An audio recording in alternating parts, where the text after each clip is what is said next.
Dans cette vidéo, je vais partager avec toi 5 citations qui ont changé ma vie et surtout comment je les ai intégrées dans mon quotidien pour vivre autrement avec la maladie. Parce que quand t'es malade depuis des années, t'entends beaucoup de choses.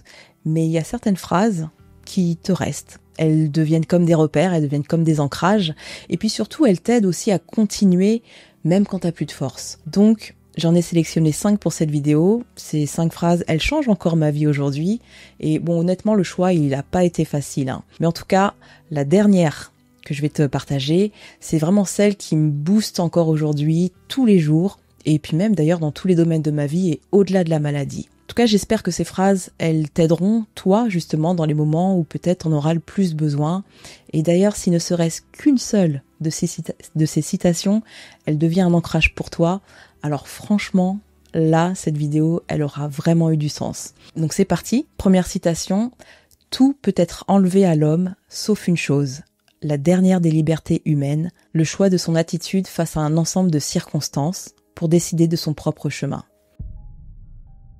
Cette citation, elle vient de Viktor Frankl, et honnêtement, quand j'ai entendu cette phrase, pour la première fois, j'ai pleuré. J'ai littéralement pleuré parce que je me suis souvenue de toutes les fois où je me suis sentie impuissante. Impuissante face à la douleur, face au diagnostic qu'on m'annonçait, et face aussi à l'incompréhension. Mais cette phrase, elle m'a redonné une forme de pouvoir. Alors pas un pouvoir sur la maladie, mais un pouvoir sur ma manière d'y répondre. Je sais que je ne peux pas tout contrôler, mais je peux toujours choisir qui je deviens face à ce que je vis. Et ça, c'est une liberté que on ne peut pas m'enlever, que personne ne pourra m'enlever. Quand j'ai mal, j'ai appris à ne plus réagir en mode automatique, comme par exemple la panique, le repli sur moi, ou encore la colère. D'ailleurs, la colère, c'est souvent ce qu'on ressent justement dans ces circonstances-là. Donc, j'ai appris à prendre ma place dans justement cet espace, dans un espace entre le fait en lui-même, le fait qui se produit, et la réponse. Parce que parfois, justement, il y a des choses, il y a des situations que je peux pas forcément contrôler, que je peux pas changer. Et d'ailleurs, c'est justement une deuxième citation de Viktor Frankl qui complète tout ça et qui dit « L'impossibilité de changer une situation nous met au défi de nous changer nous-mêmes ». Donc souvent, on essaye de changer les faits. On essaye de changer les gens aussi. On essaye de faire en sorte que la vie, elle nous convienne et que tout se passe en fait comme on l'avait prévu. Mais en fait, tout ça, c'est pas possible. C'est pas possible parce que on a très peu de contrôle sur les choses extérieures et même si on agit comme si c'était le cas, mais par contre, on peut choisir notre attitude face à la vie. Donc ce que ça veut dire, simplement, en une seule phrase, c'est que ce que j'ai envie de te dire, c'est choisis. Choisis d'être heureux. Et peu importe ce qui t'arrive. Deuxième citation qui m'a marquée, c'est « Ce que tu fuis te poursuit.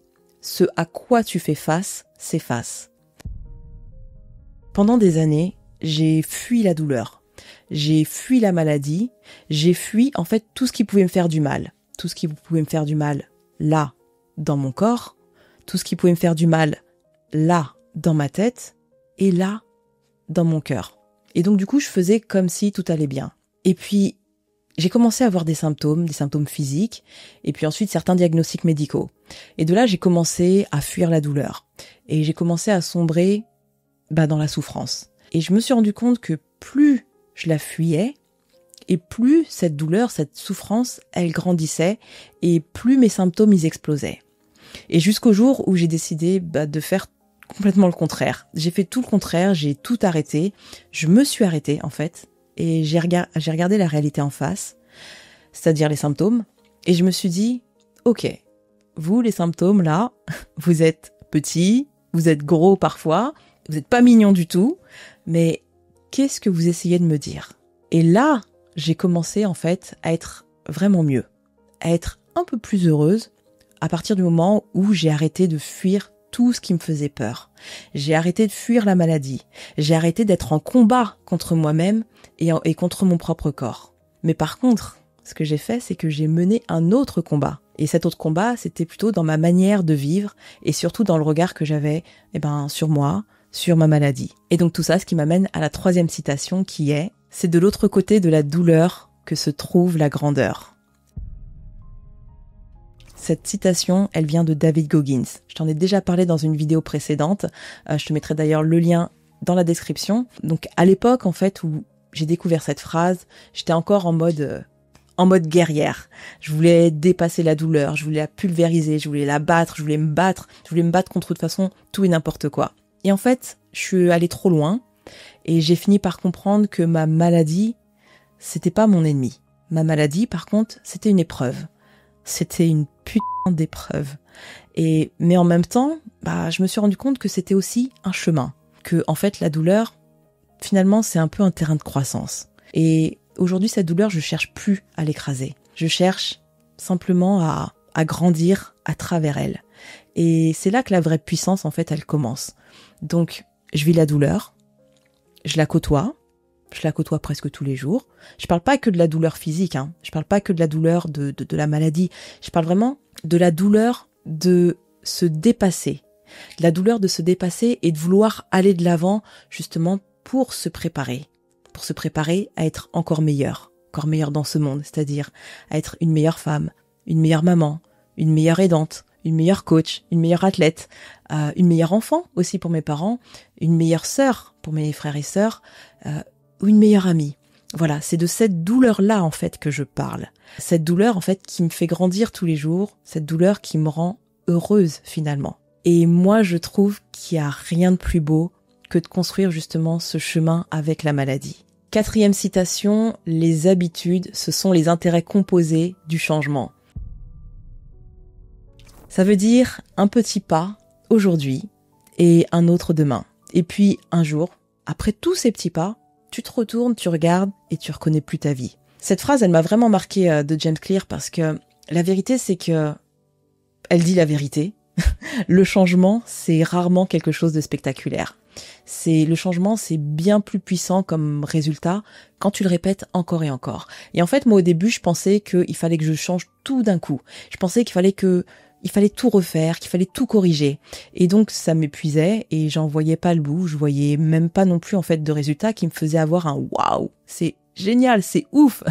Non. Et puis, en fait, j'ai compris le truc, c'est que, d'ailleurs, James Clear, il l'explique très bien dans son livre qui s'appelle Atomic Habits. Si tu l'as pas encore lu d'ailleurs, ce livre, honnêtement, je te le recommande, c'est vraiment une pépite. Et donc, cette phrase, dans son livre, c'est « Si tu t'améliores de 1% chaque jour pendant 1 an, tu seras 37 fois meilleur au moment où tu auras terminé. » Et c'est exactement ce que j'ai vécu. C'est-à-dire, j'ai fait plein de petits pas au quotidien, des micro-changements sur mon système de croyances, dans ma hiérarchie de valeurs, mon alimentation, ma façon de respirer, ma façon de penser. Donc, une action minuscule, vraiment un seul réflexe de 1% seulement chaque jour, mais répété. Encore et encore, tu le répètes, et c'est comme ça que j'ai construit du coup autre chose. J'ai construit un repas, j'ai construit une pensée, j'ai construit une respiration, une croyance, une réaction, et puis sans m'en rendre compte, j'étais finalement en train de construire une nouvelle identité. Pas parfaite, mais tout simplement meilleure. Et enfin, la dernière citation, c'est une citation que je me suis construite, qui est mon mantra au quotidien, et si c'était un peu possible. J'étais pas sûre d'être condamnée, alors j'ai choisi de vérifier. Cette phrase, honnêtement, je me la suis répétée des centaines et des milliers de fois dans ma tête. Honnêtement, je savais pas si j'allais m'en sortir, je savais pas non plus si c'était possible de vivre mieux, mais j'avais un doute. J'avais un doute et ce doute, justement, c'était une vraie chance parce que aujourd'hui, j'ai la certitude que c'est ce doute-là qui a transformé ma vie. Alors, du coup, j'ai décidé de tester tout un tas de choses, j'ai décidé d'essayer, j'ai décidé d'aller vérifier si c'était possible ou non, et surtout de pas abandonner tant que j'avais pas vérifié. Et donc, c'est ce petit doute-là qui m'a permis de croire à autre chose. Parce que tant que t'es pas sûr que c'est impossible, alors peut-être que c'est un peu possible. Voilà, ça c'est mon mantra. Parce que tu sais, la maladie, elle a tout changé dans ma vie. Elle m'a fait autant de mal qu'elle m'a fait grandir. Mais elle m'a aussi offert une chose qui est la possibilité de devenir une femme plus forte, une femme plus présente, une femme plus alignée. Et ça, il y a personne qui peut me l'enlever. Et du coup, je peux comprendre en fait aujourd'hui qu'il y a certaines personnes qui ont par exemple un cancer. Et c'est quelque chose que j'ai déjà entendu, hein, et ces personnes qui disent je n'ai jamais été aussi heureuse qu'aujourd'hui. Et ça paraît fou. Franchement, cette personne, elle traverse une épreuve qui est terrible, qui est extrêmement difficile. Mais en fait, ces personnes-là qui disent ça, elles le disent parce qu'elles ont changé leur vision du monde. Elles ont changé leur vision du bonheur, justement, avec ce qu'elles traversent. Voilà, ça ce sont les 5 phrases qui m'ont longtemps accompagnée dans mon parcours et qui parfois m'accompagnent encore aujourd'hui. Et il y en a plein d'autres bien évidemment. Alors je pourrais te citer une autre phrase aussi qui m'accompagne, qui est Fake it until you make it. Alors celle-ci, bon c'est en anglais, elle est attribuée à Napoleon Hill dans sa version originale, mais elle a été reprise plein de fois par plein d'autres personnes, justement dans le dev perso. En gros ça veut dire fais semblant jusqu'à ce que tu y arrives. Ça veut dire que t'es pas obligé d'avoir confiance en toi pour commencer quelque chose. Donc tu commences, tu fais semblant en te comportant justement comme ton toi du futur et petit à petit la confiance elle viendra en avançant.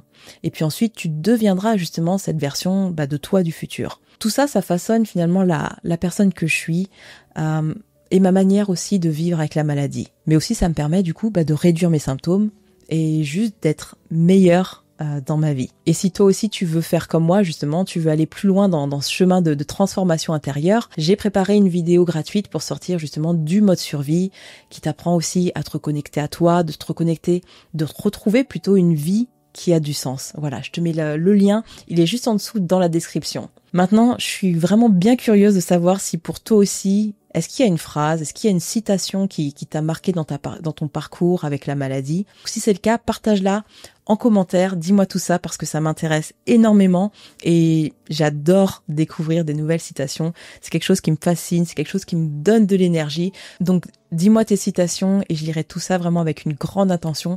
J'adore ça. Et pour finir, un dernier conseil, tu sais, parfois une seule phrase, elle peut tenir une vie. Alors, s'il y en a une, au moins une seule qui t'a parlé aujourd'hui, dans ce cas-là, accroche-toi à cette phrase. Accroche-toi à cette phrase, garde-la et avance vers une vie qui a du sens pour toi. Je te dis à bientôt, prends soin de toi.